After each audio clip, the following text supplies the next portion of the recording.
Hello friends, എല്ലാവർക്കും പുതിയൊരു വീഡിയോയിലേക്ക് സ്വാഗതം. ഇന്നത്തെ നമ്മുടെ വീഡിയോ എന്ന് പറഞ്ഞാൽ എനിക്ക് എങ്ങനെയാണ് ഓസ്ട്രേലിയയുടെ PR കിട്ടിയത്. 189 PRന് ഞാൻ അപ്ലൈ ചെയ്തത് എങ്ങനെയാണ് അതിൻ്റെ പ്രോസസ്സിങ്. അപ്പം ഞാൻ ഈ ഓസ്ട്രേലിയൻ PRന് അപ്ലൈ ചെയ്യുന്നത് UK നിന്നാണ്. ഞാൻ UK എത്തുന്നത് 2022 മാർച്ചിലാണ്.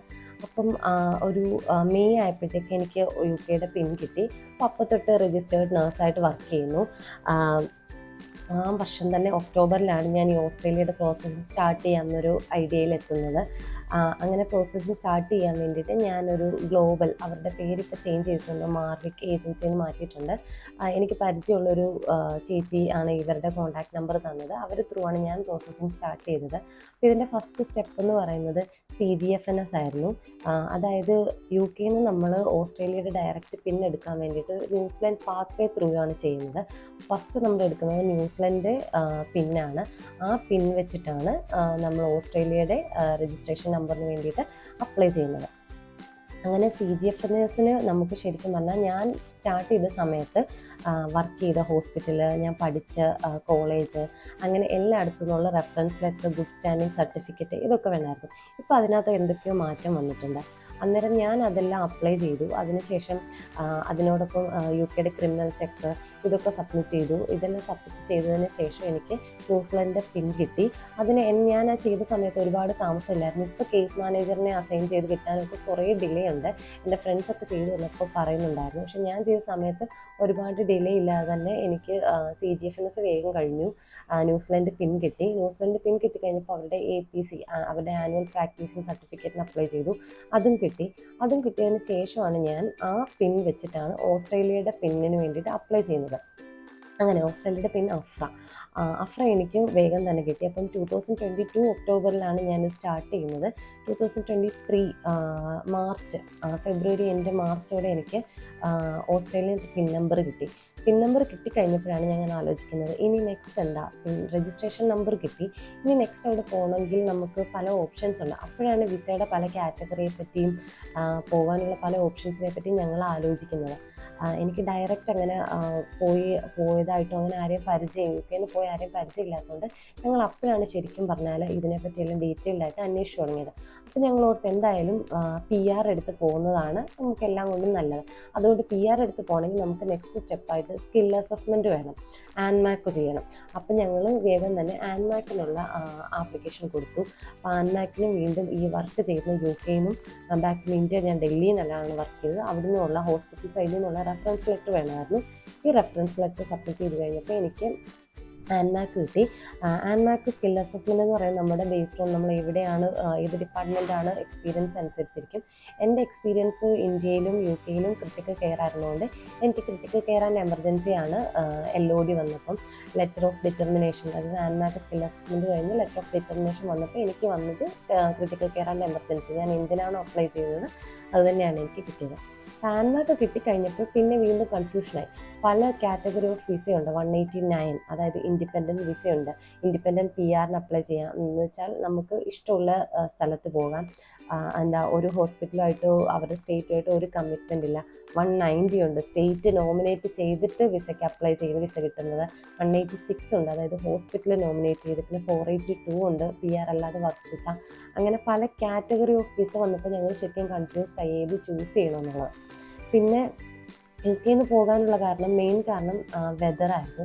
അപ്പോൾ ഇനി പോകുന്നിടത്തെങ്കിലും നല്ലൊരു സ്ഥലം ചൂസ് ചെയ്യാം. പിന്നെ ഞാൻ നേഴ്സും എൻ്റെ ഹസ്ബൻഡ് എഞ്ചിനീയറും ആയതുകൊണ്ട് അപ്പോൾ രണ്ടുപേർക്കും ജോലി ഓപ്ഷൻസ് ഉള്ളൊരു സ്ഥലം നോക്കി ചൂസ് ചെയ്യണമെങ്കിൽ 189 തന്നെ വേണം. ബാക്കിയൊക്കെ 186ന് ഹോസ്പിറ്റലിൽ വരുന്നതും ഹോസ്പിറ്റലിൽ ഇൻ്റർവ്യൂ വരുന്നതും മിക്കതും റീജിയണൽ ഏരിയസിലൊക്കെയാണ്.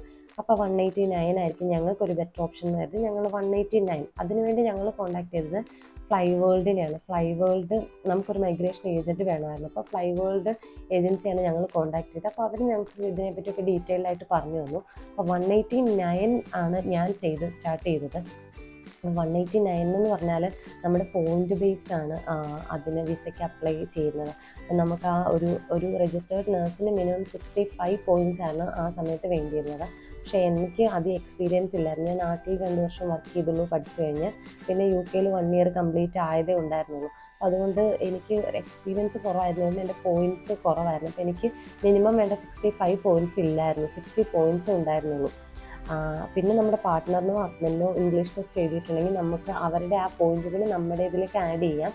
അല്ലെങ്കിൽ എന്തെങ്കിലുമൊക്കെ കോഴ്സ് ചെയ്തിട്ടുണ്ടെങ്കിൽ അതും ആഡ് ചെയ്യാം. അങ്ങനെ എന്തൊക്കെ ഓപ്ഷൻസ് ഉണ്ട്. അപ്പോൾ എനിക്ക് ഈസി അങ്ങനെ PT എഴുതിയപ്പോൾ മിനിമം 65 പോയിന്റ്സ് വെച്ചിട്ടാണ് ഞാൻ PR അപ്ലൈ ചെയ്യുന്നത്. PR അപ്ലൈ ചെയ്യുന്നതിൻ്റെ ഫസ്റ്റ് സ്റ്റെപ്പ് എന്ന് പറഞ്ഞിട്ടുണ്ടെങ്കിൽ ആദ്യം അവർ നമ്മുടെ ഒരു എക്സ്പ്രഷൻ ഓഫ് ഇൻട്രസ്റ്റ് ഇടും. അന്നേരം ഫ്ലൈ വേൾഡിനെ കോൺടാക്ട് ചെയ്തപ്പോൾ അവർ പറഞ്ഞത് 189ഉം 190 എന്ന് പറഞ്ഞിട്ടുണ്ടെങ്കിൽ പല സ്റ്റേറ്റിന് വെച്ചിട്ട് അപ്ലൈ ചെയ്യുന്നതാണ്. അപ്പോൾ ആ സ്റ്റേറ്റിൻ്റെ മിനിമം പോയിന്റ്സ് നമ്മൾ മീറ്റ് ചെയ്യുന്നുണ്ടെങ്കിൽ അവരുടെ ഇൻവിറ്റേഷൻ വന്നാൽ നമുക്ക് അതുവഴിയും PR അപ്ലൈ ചെയ്യാം. അപ്പം 190 ആണെങ്കിൽ നമ്മൾ ആ സ്റ്റേറ്റിൽ തന്നെ അതാണ് കിട്ടുന്നതെങ്കിൽ ആ സ്റ്റേറ്റിൽ തന്നെ നമ്മൾ 2 years വർക്ക് ചെയ്യണം. ആ സ്റ്റേറ്റിൽ ഏത് ഹോസ്പിറ്റലിൽ വേണമെങ്കിലും വർക്ക് ചെയ്യാം. പക്ഷേ ആ പർട്ടിക്കുലർ ഏതാണോ ആ സ്റ്റേറ്റിൽ തന്നെ വർക്ക് ചെയ്യണം. സോ ഞങ്ങൾ 189 190ക്കും എക്സ്പ്രഷൻ ഓഫ് ഇൻട്രസ്റ്റ് ഇട്ടു.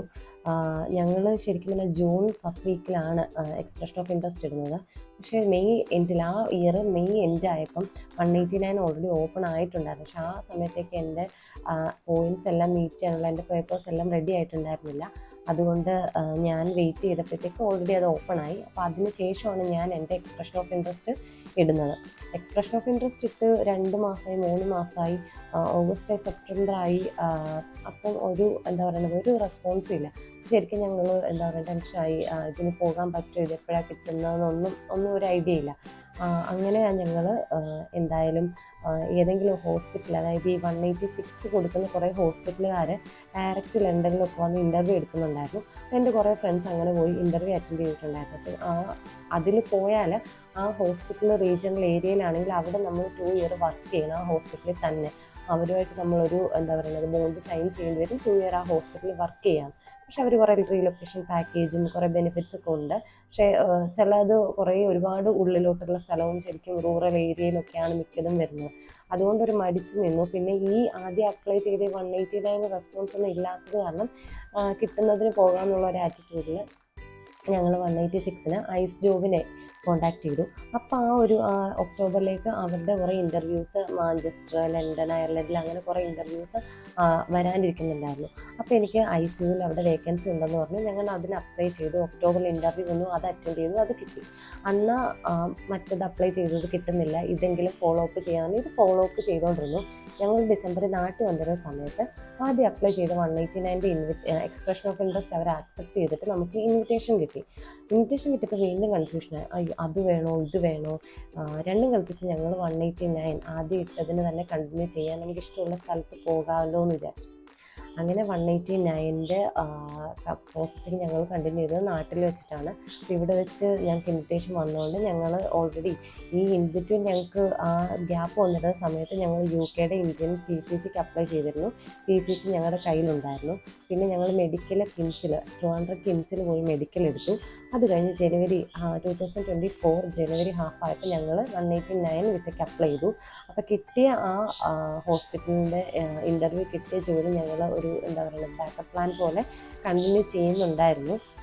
അത് 186ന് വേണ്ടിയിട്ട്, കാരണം വിസ നമുക്ക് ഓൾറെഡി ഇതിൽ അപ്ലൈ ചെയ്തിരിക്കുന്നതുകൊണ്ട് വീണ്ടും നമുക്ക് ഏതെങ്കിലും ഒരു വിസയെ നമുക്ക് അറ്റ് എ ടൈം അപ്ലൈ ചെയ്യാൻ പറ്റത്തുള്ളൂ. അതുകൊണ്ട് ഞങ്ങൾ 189 അപ്ലൈ ചെയ്തു. ഇതിൻ്റെ പേപ്പർ വർക്കുകൾ ചെയ്യുന്നുണ്ടായിരുന്നു.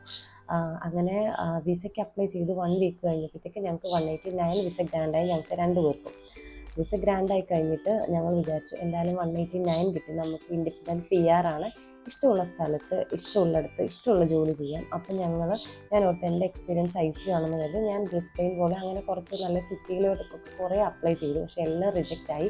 അവർ ഡയറക്റ്റ് ICUവിലോട്ട് എടുക്കുന്നത് ഭയങ്കര കുറവാണ്.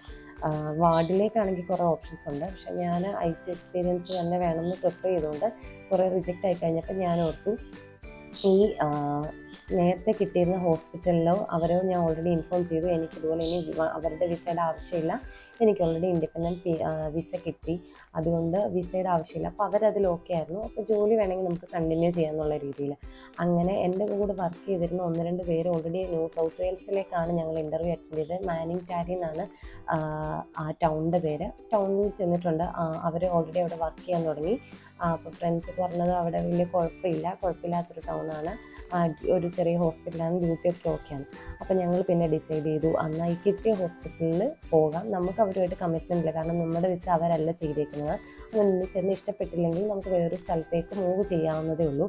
അന്ന് സ്റ്റാർട്ടിങ്ങിൽ ഇവർ റീലൊക്കേഷൻ പാക്കേജ് ഓഫർ ചെയ്യുന്നുണ്ട്, പിന്നെ കുഴപ്പമില്ലാത്തൊരു ടൗണാണ്, ക്ലൈമറ്റ് ഓക്കെ ആണെന്ന് പറഞ്ഞു. അപ്പോൾ എന്നാൽ ഇവിടെ സ്റ്റാർട്ട് ചെയ്യാമെന്നുള്ള രീതിയിൽ ഡിസിഷനിലെത്തി. ഞങ്ങൾ അതിനുള്ള പ്രോസസ്സും ബാക്കി പേപ്പർ വർക്കുകൾ കണ്ടിന്യൂ ചെയ്തു. അപ്പോൾ 189 കിട്ടിയപ്പോൾ നമുക്ക്, അതായത് 189 ഏത് ഡേറ്റിലാണ് ഗ്രാൻഡ് ആയത് അത് തൊട്ട് നെക്സ്റ്റ് ഇയർ വരെ നമുക്ക് ടൈമുണ്ട് ഫസ്റ്റ് എൻട്രി ചെയ്യാൻ. വേണമെങ്കിൽ നമുക്ക് ഇപ്പം ധൃതി പിടിച്ച് പോയി മൂവ് ചെയ്യണം താല്പര്യമില്ലാത്തവരാണെങ്കിൽ ഒന്ന് ചെന്ന് എൻട്രി അടിച്ചിട്ട് തിരിച്ചു വന്ന് പിന്നെ നമുക്ക് 5 ഇയേഴ്സിനകത്ത് പോയാൽ മതി, അങ്ങനെ ഓപ്ഷൻ ഉണ്ട്. ഞങ്ങൾക്ക് എത്രയും പെട്ടെന്ന് മൂവ് ചെയ്യണമെന്നുള്ളതുകൊണ്ട് ഞങ്ങൾ ഓൾറെഡി UK നിന്ന് റിസൈൻ ചെയ്ത് നാട്ടിൽ വന്നു. അപ്പോൾ ഇവിടെ വെച്ചാണ് ബാക്കി പേപ്പർ വർക്കൊക്കെ കണ്ടിന്യൂ ചെയ്തത്. ഓഫർ ലെറ്റർ കിട്ടി. Next month August 21 start date തന്നിരിക്കുന്നത്. ഓഗസ്റ്റ് 6 ഞങ്ങൾ ന്യൂ സൗത്ത് വെയിൽസ് സിഡ്നിയിലേക്കാണ് ഞങ്ങൾ ഫ്ലൈറ്റ് ടിക്കറ്റ് എടുത്തേക്കുന്നത്. അപ്പം ഇനി ബാക്കി ഡ്യൂട്ടിയുടെ വിശേഷങ്ങളും എങ്ങനെയുണ്ട് ടൗൺ എന്നൊക്കെ അവിടെ ചെന്നിട്ട് വേണം ബാക്കി വിശേഷങ്ങളൊക്കെ പറയാൻ. അപ്പം ഒരു ജനറൽ ഐഡിയ 189 പറ്റി എങ്ങനെ എല്ലാവർക്കും കിട്ടിയെന്ന് വിചാരിക്കുന്നു. ഈ വീഡിയോ ഇഷ്ടപ്പെട്ടെങ്കിൽ എല്ലാവരും ലൈക്ക് ചെയ്യുക, ഷെയർ ചെയ്യുക, കമൻറ്റ് ചെയ്യുക, പ്ലസ് സബ്സ്ക്രൈബ് ചെയ്യുക. അടുത്തൊരു വീഡിയോ കാണുന്നത് വരെ ബൈ.